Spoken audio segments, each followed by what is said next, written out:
Hey there, Wranglers. How you doing? Sorry about the day today. I mean, not the day, but I've got a really bad hair day going, so I'm sorry about that. Let me pull off those specs until I need them here. Anyway, today's topic is about hell, specifically people who have gone to hell and then supposedly returned to Earth. So they got to see what hell was like, and they describe their experiences. Now, of course, people listening to this are going to be of some are going to be, yes, hell's real. Some are going to be, no, hell's fake. It's just a myth. It's just this, that, and the other. Well, you know what?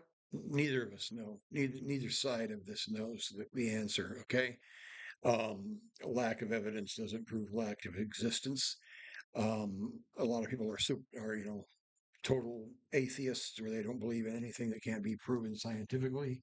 Other ones are faith based, where they believe the Bible and their whatever religious tradition they have, and hell's not exclusive to just the Christian religion. It's exclusive, not exclusive.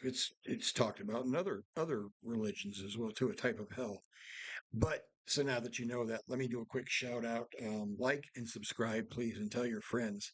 Let's get the channel going. We're almost to it. We're working towards 1,000, so I can do some live stuff. That'll be a lot of fun. Next, Babblegab on Tuesday nights. You'll see me talk lives on a podcast. Tuesday nights, Tuesday nights, 7 p.m. Eastern time, and I got a link there. Okay, enough of that. So let's talk about hell. Now, of course, hell is the place, where of eternal torment. Supposedly evil people go to hell, and supposedly good people go to heaven. So you can't have one without the other. You got heaven and you got hell. Okay. And today this topic is hell, and maybe one day it'll be heaven. But a lot of these stories bear striking similarities. The ones I researched, probably 8 or 9, maybe more different stories, and they're all very similar. But I had to be careful of my sources, and I'll explain that in a little bit. Just so I was as thorough as I could be to get this done and get the information out to you. So let's talk about this. And I want to start with a bang. Okay, I want to start with a real bang. Let's talk about an atheist who went to hell. His name was Howard Storm, and he was an art teacher, art professor. Excuse me, art professor, which really doesn't mean anything except I went to college for biological illustration. I had lots of art professors for my my art classes, and I had lots of science professors for the science side of that, chemistry, biology, all that kind of thing. And I'll tell you something, the hardcore scientists were pretty laid back guys, pretty even open minded. They'd look at something, they wouldn't there's actually they're the down to earth ones. Now the art professors I had were some of the most pretentious, useless people I've ever met. They had it all figured out. They were the smartest guy in the room wherever they went.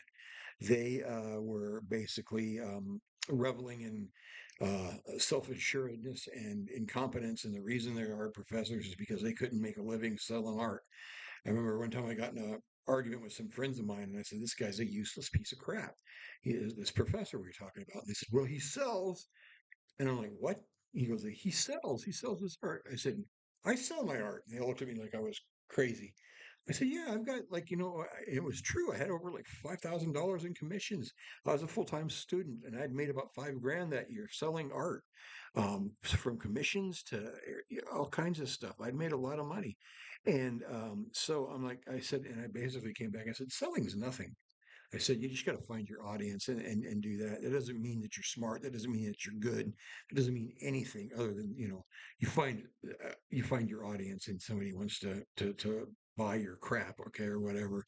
But the fact that an art professor sells, a little bit doesn't impress me, because screw them.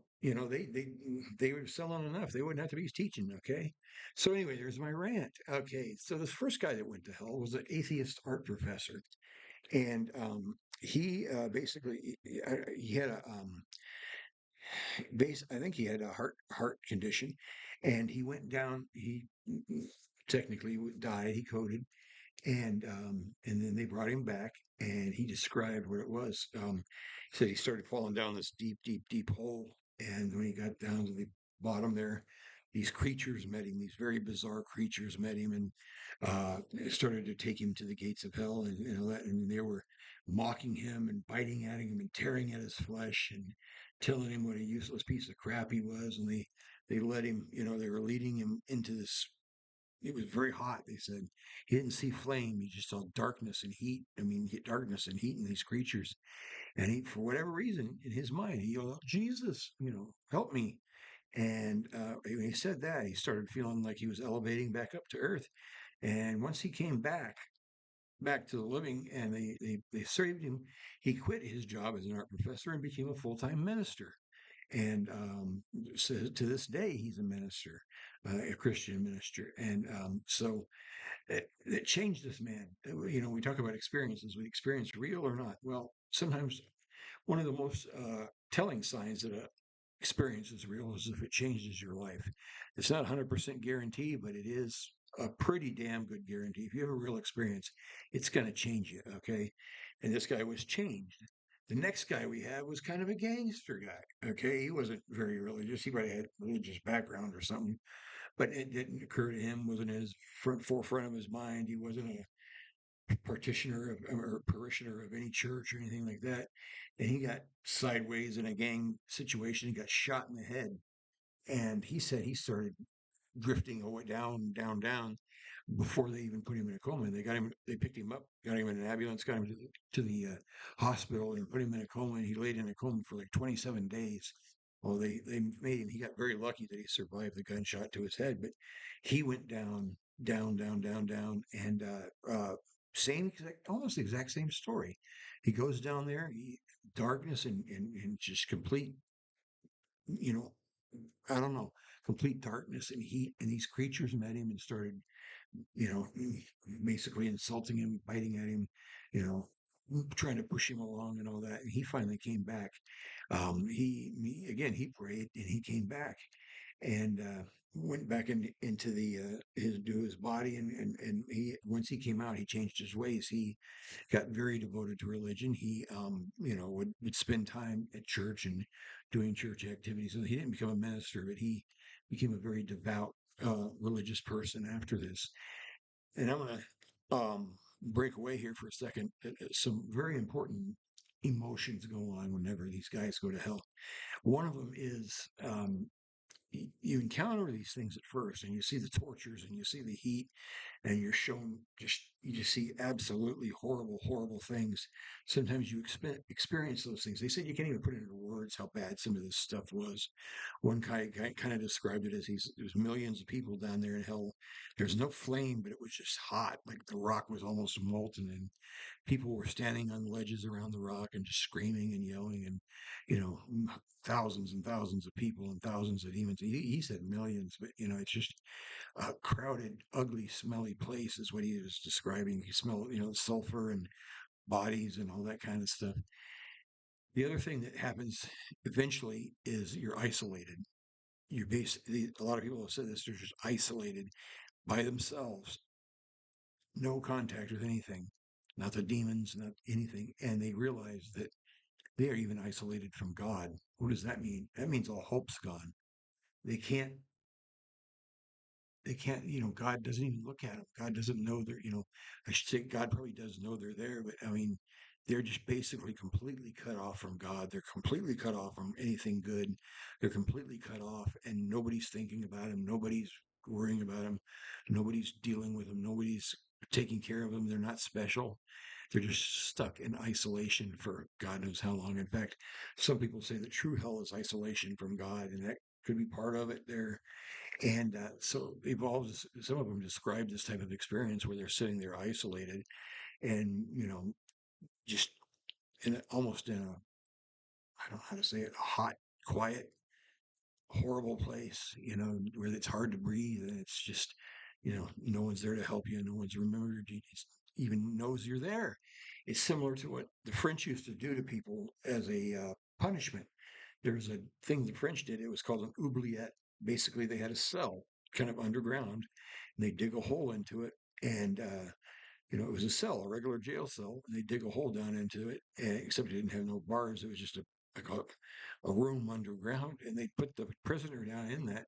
and then they seal the entrance up with dirt and stuff and all that, and they never reopen it. And there's just it was called the oubliette, and oubliette means to forget, or no, lethe means to forget, but it was here, and so does oubliette. They just basically put them in there, seal them up, and forget them, and that's the French oubliette torture. So I imagine it's something quite along those lines. Is the isolation aspect. Now you're gonna have to pick out what you think is the worst: isolation, complete and utter isolation for eternity, torture for eternity. Who knows?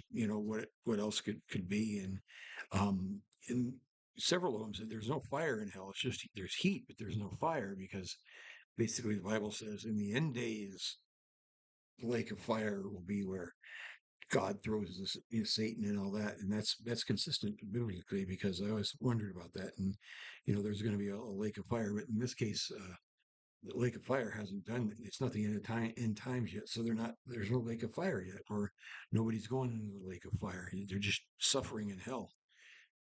Anyway, this is what the descriptions are like with people going to hell and back again. And some people in there, they're taken to hell and they're shown heaven. There was a nun that was said that she was sent to hell to describe it, and then she was, able to go to heaven to describe it. And they're exact opposites. Heaven's blissful and peaceful and warm and loving and caring. Hell is the exact opposite of that. So you have to decide what you believe, how you believe it, and how important it is for you to avoid going down into something like that. And it was a interesting study to say the least about what hell is like and who has been there. I'm trying to think if there's anything else. Nobody claimed to see Satan or Lucifer actually. And one day we're going to get into the fact that Lucifer and Satan are two different things. Believe it or not, they are. And I'll talk about that later. If you want to hear, just let me know. Sound off in the comments, and I'll tell you. But anyway, see what else we can talk about that. When I had my coma, I was thrown into not thrown. I was standing. I was in a coma, and I was standing on the rim of a.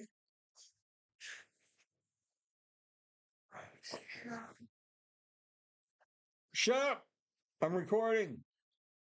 I was standing on the edge of when I was in my coma. I was standing on the on the edge of a well. Now there was no like wooden part of the well; it was just the hole in the ground and bricks around the hole. And I was looking down, and this other creature that looked just like me, kind of a blue iridescent thing, jumped into the hole. And I'm just kind of blue iridescent thing, and I followed it in. I jumped in. I felt compulsed into it. And just recently, I heard the term "well of souls." Maybe that's where I was put for a bit. But I got out. I mean, I came up, I woke up, and I'm here talking to you. So, anywho, I think I got some annoying people over there. My son and my wife. I swear to God, I'm raising two teenagers, both of them. Okay, they're both grown adults, but they act like they're 7, 8 years. No, no, they act like they're 13 is what it basically is. Both of them. Anyway, guys, hey, that's it for today's roundup. I hope you liked it. If you, I've got some requests for longer videos, and I'm happy to do them. That's all, man. That's all. Hey, I'm recording. Uh, Jennifer, Jack, I'm recording. See what you got to do. See what I live with. Okay. Anyway, I'll let you go. Hey, stop it. I'm recording. So anyway, you see what I live with. If you ever want me to do longer videos or you want me to expound on another video I've already made, I'm happy to do it. Just let me know in the comments. And I try to take user requests very, very seriously. So once again, like and subscribe, and I'm going to log off and I will, or whatever I do, I'm going to go away and I'll see you at the next roundup.